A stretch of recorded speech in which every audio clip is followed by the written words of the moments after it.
विधवा बहू का फैसला। महक की शादी रोहन से होती है। रोहन माँ बाप का इकलौता बेटा होता है, लेकिन फिर किसी कारण से रोहन की मौत हो जाती है। बेटा महक, तेरे आगे इतनी बड़ी जिंदगी है, फिर बच्चों की भी जिम्मेदारी। तू कोई काम कर ले।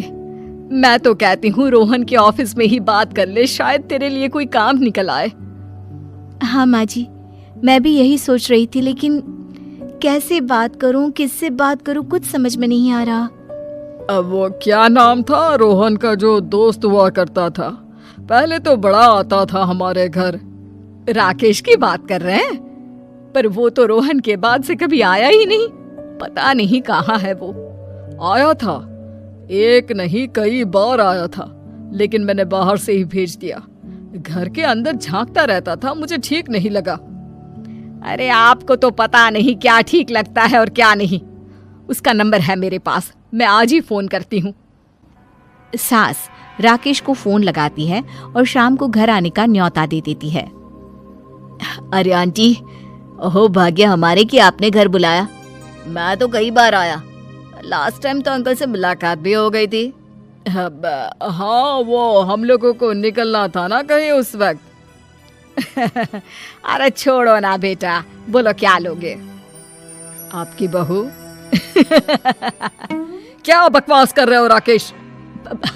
अरे मेरा मतलब ये है कि आपकी बहू कहाँ है? भाभी जी के हाथ की चाय की बस एक प्याली मिल जाती तो। महक चाय लेकर आती है, लेकिन वो जैसे ही राकेश की ओर देखती है, उसे राकेश पसंद नहीं आता। वो अंदर जाने को होती है कि अरे भाभी जी कहाँ जा रही हैं? बैठिए तो सबके साथ। जी नहीं, बच्चों को खाना खिला रही हूँ, आप माँ जी से बात करें ना। अंदर जाने के बाद सास कहती है, अरे बेटा राकेश, वो क्या है ना, वैसे तो तेरे अंकल जी की पेंशन आती है, साथ ही ऊपर 2 मंजिल मकान से किराया भी, तो हम लोगों का तो अच्छा चल जाता है। लेकिन महक, उनकी चिंता आप न करें आंटी, आदेश दें बस आप तो। देखो भाग्यवान, रहने दो, कोई बात नहीं, मैनेज हो जाएगा। अरे क्या मैनेज हो जाएगा अंकल, हमें भी बता दें। आप चुप रहिए जी। अब वो क्या है ना राकेश, तुझे तो पता है कि रोहन के 2 बच्चे हैं, उनकी पढ़ाई लिखाई का खर्चा बहुत है। हम ये चाह रहे थे कि रोहन के ऑफिस में महक को भी अगर कोई काम मिल जाता तो। क्यों नहीं आंटी जी, मैं हूं ना, मैं बात कर लेता हूँ। वैसे तो आप हाँ ही समझिए।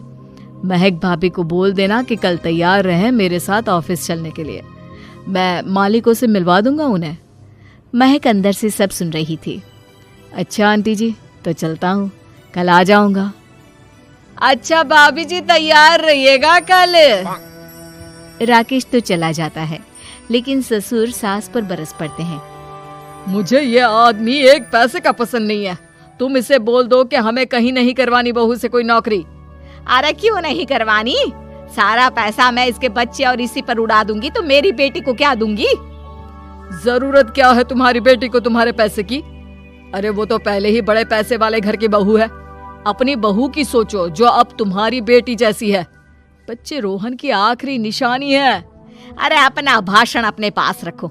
सारा दिन घर पर बैठी रोटियां तोड़ेगी, तो काम करे ना कुछ बाहर जाकर।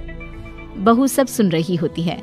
वो अगली सुबह बिना मन के तैयार तो हो जाती है, लेकिन जैसे ही राकेश आता है, क्या बात है भाभी जी, रेडी हैं? तो फिर चले डेट पर, मतलब इंटरव्यू पर। महक सामने आती है कि सामने ससुर जी खड़े होते हैं। हाँ महक बेटा, आओ चलते हैं, मैं भी चल रहा हूँ। ससुर को तैयार देखकर राकेश का चेहरा बन जाता है। अंकल जी, आप परेशान हो जाएंगे। अरे रहने दीजिए ना, धूप भी बहुत है। वैसे भी स्कूटर में तो 2 लोग ही बैठ सकते हैं ना। तो तुम चलो, मैं बहू के साथ अपनी कार से आ जाता हूँ। महक ससुर जी को देखकर खुश हो जाती है, उसे शांति हो जाती है। वो लोग रोहन के ऑफिस जाते हैं, जहाँ बॉस कहते हैं, नमस्ते अंकल। नमस्ते महक, कैसे हैं आप लोग? रोहन का सुनकर बहुत दुख हुआ अंकल। वैसे कैसे आना हुआ? बेटा, क्या हमारी बहू के लिए तुम्हारी ऑफिस में कोई काम मिल सकता है? हमने राकेश से इसी सिलसिले में तुमसे बात करने को कहा था। उसी के कहने पर हम दोनों तुमसे मिलने आए हैं। राकेश ने तो कोई बात नहीं की, ऊपर से उसने तो आज की छुट्टी ले रखी है, ऑफिस भी नहीं आया, बोल रहा था जरूरी काम से जाना है। महक और ससुर एक दूसरे को देखने लगते हैं। वैसे महक क्या किया है आपने? I mean, इंग्लिश कैसी है आपकी? महक बॉस से अपनी पढ़ाई लिखाई और क्वालिफिकेशन के बारे में सब कुछ बताती है। ग्रेट, आपके लिए काम तो है लेकिन ऑफिस में नहीं। सर मेरे बच्चे छोटे हैं, मैं फील्ड में काम नहीं कर सकती हूँ। मतलब वो काम घर से करना है, घर से रहकर बच्चे भी देखें और घर भी देखें, लेकिन हाँ काम जरूर से करें। वो काम डाटा एंट्री का है, तो जब भी वक्त मिले काम करें, और इसके हम आपको अच्छे पैसे भी देंगे। महक बॉस की बात सुनकर खुश हो जाती है, उन्हें थैंक्स बोलकर घर आ जाती है। किसके साथ भेज रही थी तुम महक को? अरे वो कमीना, उसने तो ऑफिस से छुट्टी ले रखी थी, बात भी नहीं की थी उसने बॉस से बहू के काम के लिए। वो तो अच्छा हुआ कि मैं साथ में चला गया। हाँ ठीक है, नौकरी मिल गई ना, इतना ही काफी है। समय बीतता है और एक दिन फिर दरवाजे पर दस्तक होती है। घर पर कोई नहीं था। महक दरवाजा खोलती है, देखती है तो सामने है राकेश।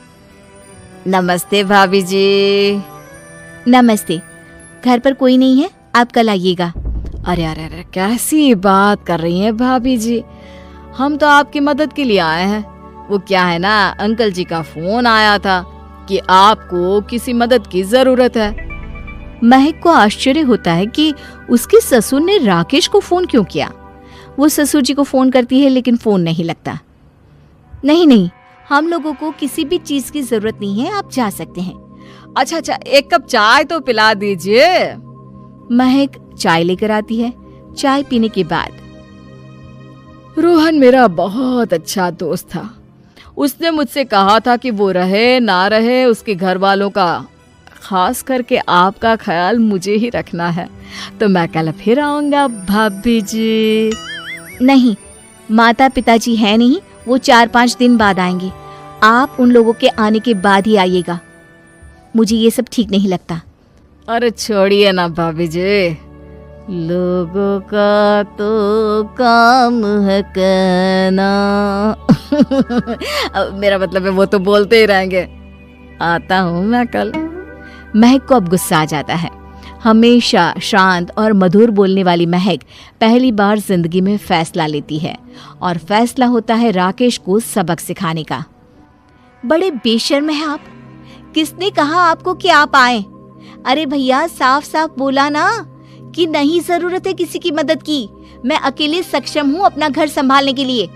आज आखिरी बार बोल रही हूँ, इस घर की तरफ आंख उठाकर भी देखा ना तो देख लेना, वरना पुलिस के हवाले कर दूंगी। निकलो यहाँ से, या धक्के मार कर निकालूं। पुलिस का नाम सुनते ही राकेश वहां से 9-2-11 हो जाता है और महक को अपने फैसले पर गर्व होता है।